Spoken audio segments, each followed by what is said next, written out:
আজকে আজকে company open করে দেখাবো। একটা কোম্পানির নাম দিচ্ছি, যেমন রাজা এন্টারপ্রাইজ, মেলিং অ্যাড্রেস, যেখানে অ্যাড্রেস কলকাতার অ্যাড্রেস, ঠিক আছে। স্টেট আছে west Bengal, pincode 7001, mobile number একটা যেখানে দিয়ে দিলে, ফ্যাক্স নাম্বার থাকে, ইমেল আইডি। ব্যাস এই এটা এপ্রিল থেকে ফার্স্ট সেভ হয়ে গেল। মিন্ট অ্যাকাউন্ট, হ্যাঁ ইউএ বিল এখন নো, সার্ভিস এখন নো থাক, এই অ্যাকসেপ্ট। এখানে আগে ছিল রাজু, এখন রাজা। ভাউচার এন্ট্রি করেনি, ঠিক আছে। এবার এর ভাউচার এন্ট্রি হবে।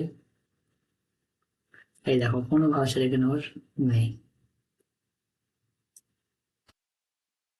এবার আস্তে আস্তে এখান থেকে করলে হয়ে যাবে। আজকে কিভাবে তোমাদের